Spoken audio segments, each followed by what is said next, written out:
Tracking the pulse of the road and the future of flight. From viral trends to policy shifts, we cut through the traffic to bring you the stories that drive us. Your fast-track guide to everything on the move starts right now.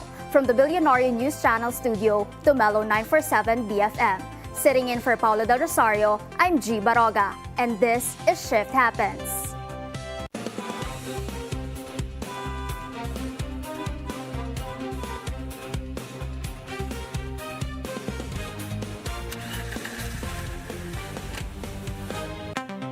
And joining me today is the motoring editor of Business World and the man behind Uncapped, Maceda, Aguila. Hello, G! Akala ko Wednesday na. Oo nga eh. Or Thursday. Ano ba? Ano ba ngayon?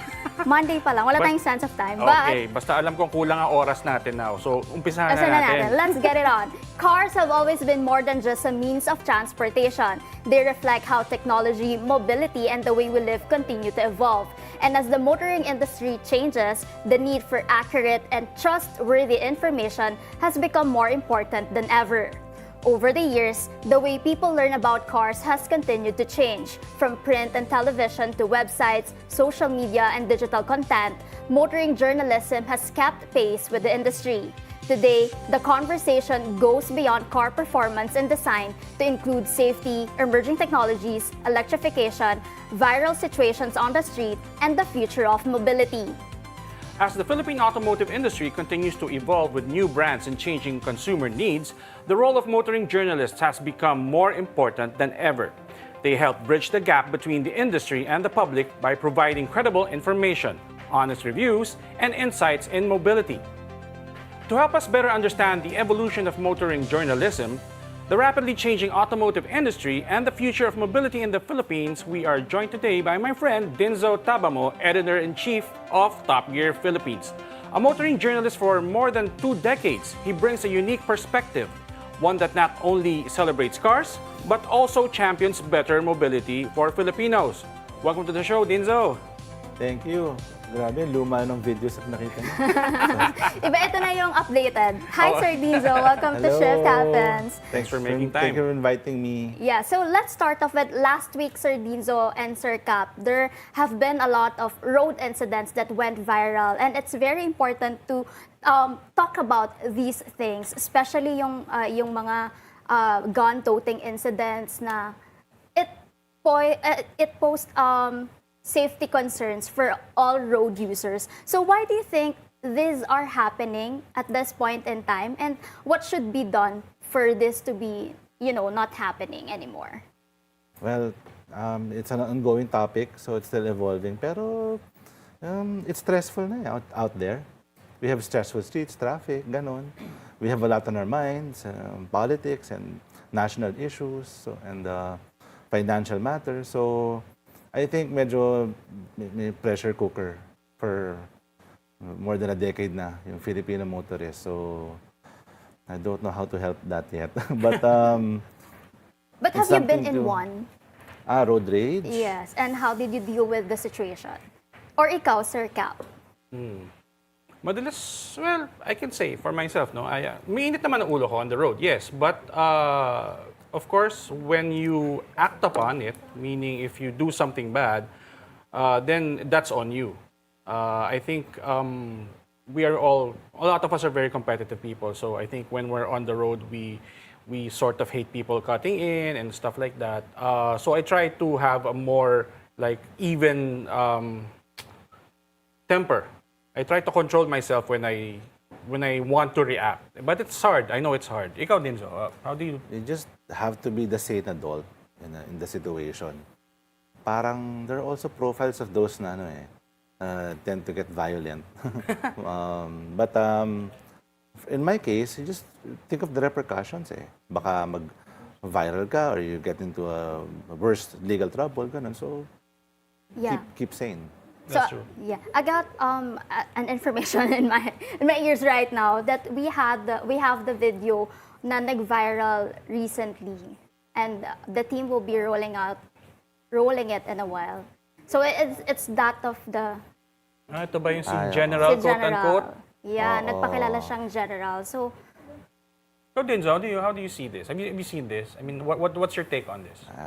It's never right to brandish a firearm, di ba? Whether you're legally or whether you're trained to hold it, it's never right eh.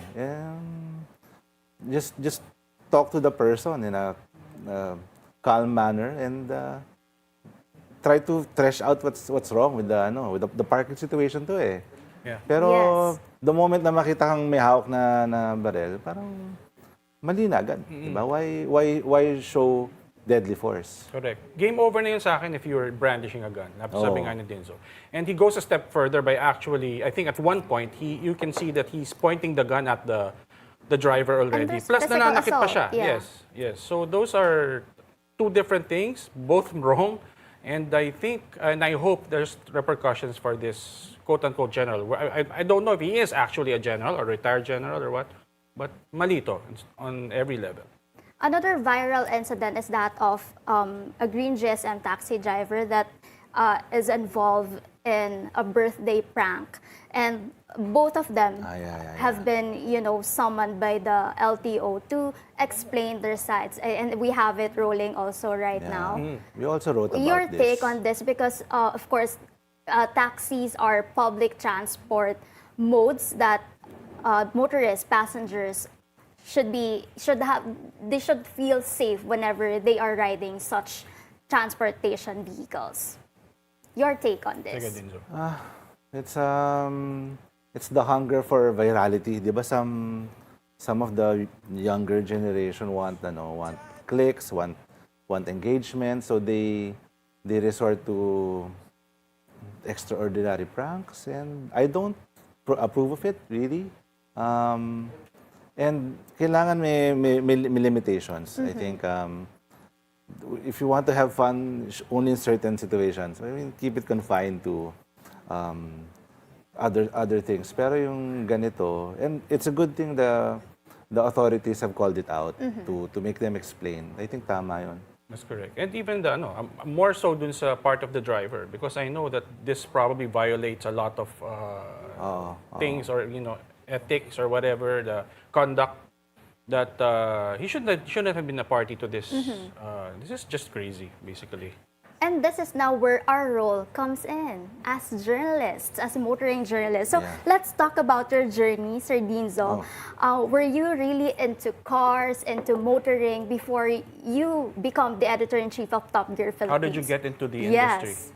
I applied sa Job Street in 2004. Ilan taon ka ng G? So I started with Top Gear in 2004 when Top Gear started with Summit Media then. And then naabutan ko pa yung last few analog shoots, film camera. Wow. As the staff writer then, trabaho ko to gather the film and Oh my dadalhin God, ko sa... Dinzo, that's you. That was year what, Sir Dinzo? What year was that? Huwag niyo naman paano sa akin. Actually, burayin niyo na yan. That shows you how long he's been covering the In beat. the Iba pa yung industry. title ko nun. So, nabuto ko pa yung tail end ng film. Trabaho ko, dalhin yung film, pa-develop. And then, we had this big white light box. Titignan mo yung negatives, gano'n.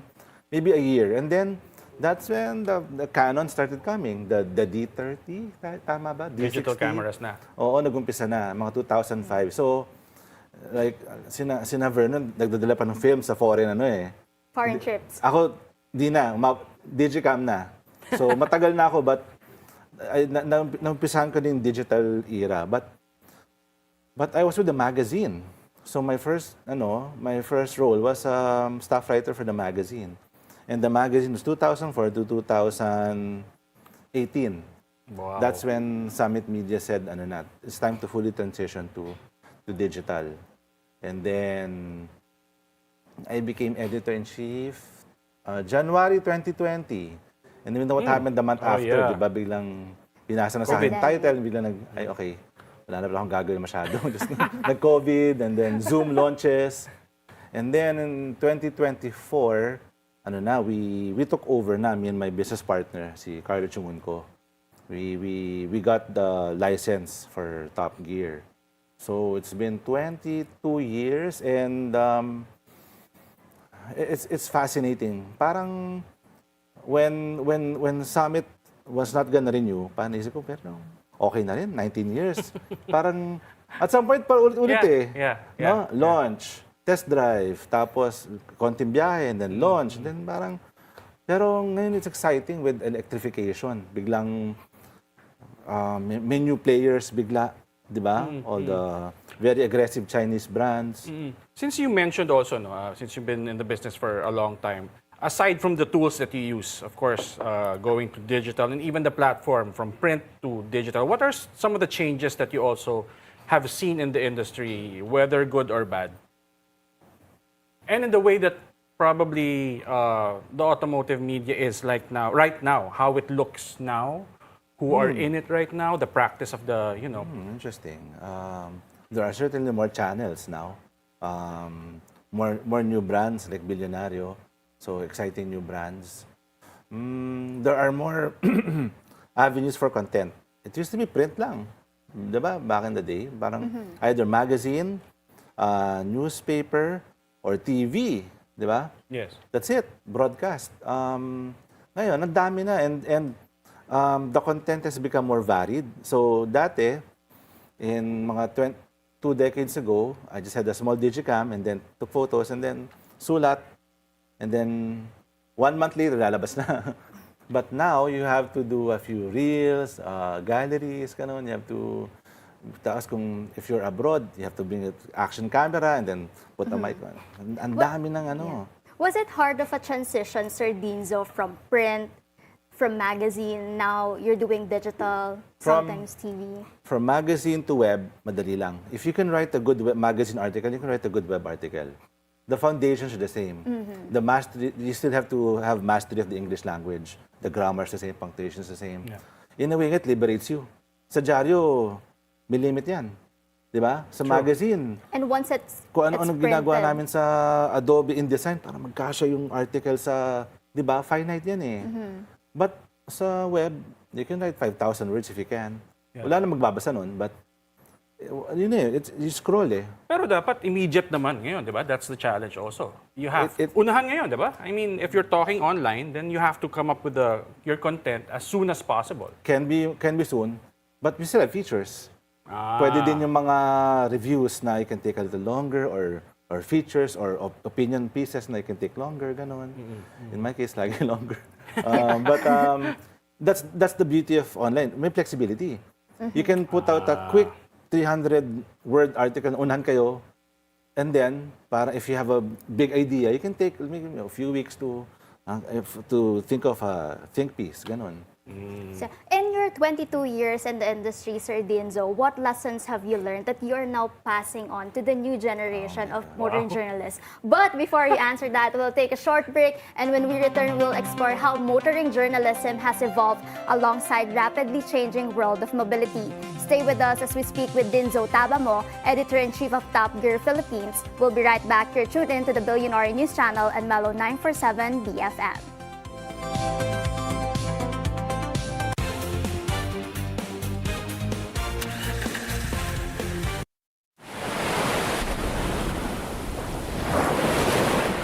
Looking for the perfect escape?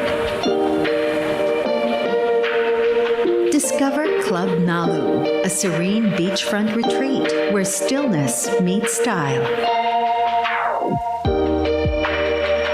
Nestled along the quiet shores of Bacnotan in La Union, Club Nalu is designed for slow mornings, ocean breezes, and moments that help you unwind. From cozy rooms and sun-drenched villas to relaxing spaces inspired by nature. Every corner invites you to pause, breathe, and recharge. Club Nalu, come as you are and leave feeling a little lighter. Book now at clubnalu.ph.